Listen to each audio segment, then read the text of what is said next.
يا مساء الورد على أجدع ناس في الدنيا. قصتنا النهاردة مش مجرد قصة عادية، دي قصة حقيقية ومأساة في نفس الوقت. هتخليكم تفكروا 1000 مرة قبل ما تحكموا على أي حاجة. ركزوا معايا كويس عشان كل كلمة ليها وزن. في منطقة الظهور بالأردن كان عايش راجل غني اسمه أبو عمار. أبو عمار ده كان راجل غني عنده تجارة كتير وأملاك برضه كتير. كل كنوزه كانت في ابنه عمار اللي عنده 17 سنة. عمار ما كانش مجرد ولد عادي، لا ده كان صاحب أبوه وسنده وكمان نور عينيه. أبوه كان بيعتمد عليه في حاجات كتير قوي في الشغل، ومستقبله كله كان شايفه في عمار. وكمان عمار ما كانش بيفارق أبوه، معاه في الشغل وفي البيت ومرتبط بيه لدرجة غريبة. الأب كان متجوز 2، الأولى أم عمار والتانية كانت صغيرة في السن. في يوم من الأيام الأب رجع من الشغل مستني يلاقي ابنه عمار معاه كالعادة، لكن ما لقاهوش. سأل عليه في البيت ما فيش حد شافه. قلبه انقبض، فضل يدور عليه عند أصحابه، يروح من بيت لبيت ويسأل كل الناس. مر يوم كامل وعمار مختفي. الأب وصل لحالة هستيرية، ما كانش مصدق إن ابنه اللي ما عندوش غيره في الدنيا وأمنه على كل حاجة وسنده وظهره يختفي بالطريقة دي. اسبوع كامل بيدور عليه. راح بلغ الشرطة، قال لهم ان ابنه مش من عادته انه يهرب من البيت، انا بصرف عليه كويس وكل حاجة تحت ايدي، مستحيل يكون طبيعي ان هو كده يهرب. الشرطة سجلت البيانات بتاعت عمار كشخص مفقود، لكن الاب مش قادر يستنى قرار الشرطة.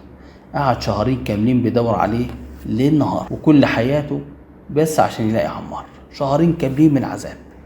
أرن تليفون أبو عمار في مرة، أبشر يا أبو عمار، عمار اتصل بيا من سوريا بيقولوا إنك كويس وما تشيلوش هم وطمنا عليك، ويقول لك ما تشيلش أي هم يا بابا. الأب اتصدم، إزاي الشرطة قالوا له إن ابنه ما خرجش من الأردن؟ يعني هو لسه جوه البلد.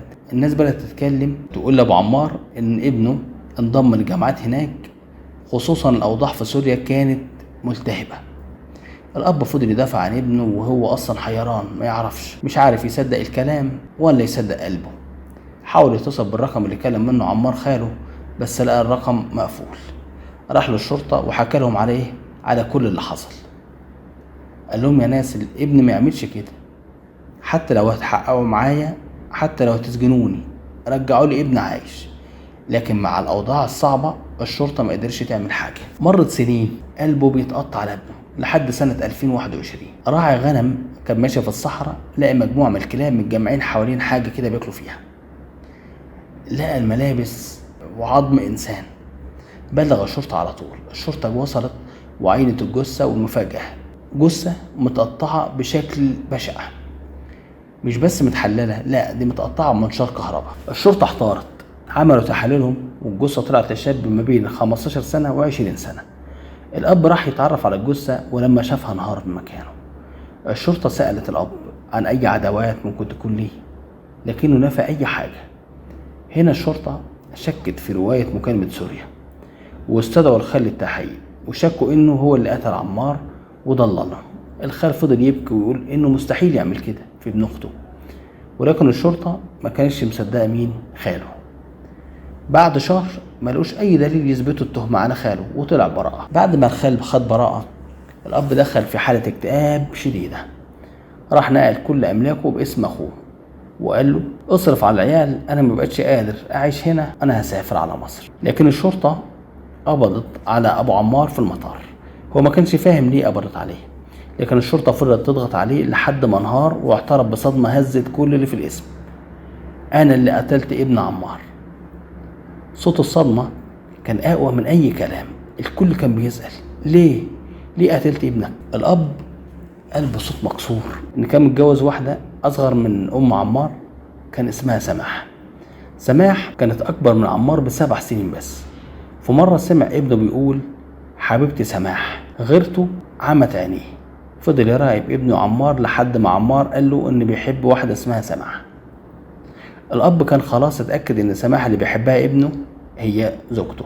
في يوم راح وصل زوجته بيت أبوها ورجع هو وعمار سوا. وأول ما وصل البيت عمار نام من التعب. الأب راح جاب سكينة وطعنه طعنة واحدة في السطر. بعدها مات ابنه. وبعدها جاب منشار كهرباء وقطعه حتت صغيرة زي ما الشرطة لقيته بالظبط. الشرطة سألت الأب عن المكالمة بتاع سوريا، فقال لهم في موظف سوري كان شغال عنده هو اللي عمل المكالمة دي وما كلمش حد تاني. لكن الصدمة الحقيقية كانت لما عرفوا ان سماح اللي كان بيحبها عمار ما كانتش مرات ابوه، دي كانت بنت تانية بنفس الاسم. الاب قتل ابنه بسبب شك وظن طلع في الاخر غلط. القصة دي بتورينا قد ايه الغيرة والشك ممكن يخلوا الواحد يعمل اي حاجة من غير ما يفكر. الاب قتل ابنه الوحيد اللي كان نور عينيه عشان اسم متشابه وظن في غير محله. الجريمة الوحشية دي وملهاش اي مبرر درس لكل اب وام ان الثقة اهم حاجة في اي علاقة، وان الظن ممكن يدمر الحياة. شكرا لكم على حسن الاستماع. هشوفكم في قصة تانية. ما تنسوش تعملوا لايك للفيديو واشتراك في القناة وتفعلوا الجرس واستنوا قصص جاية كتير. مع السلامة.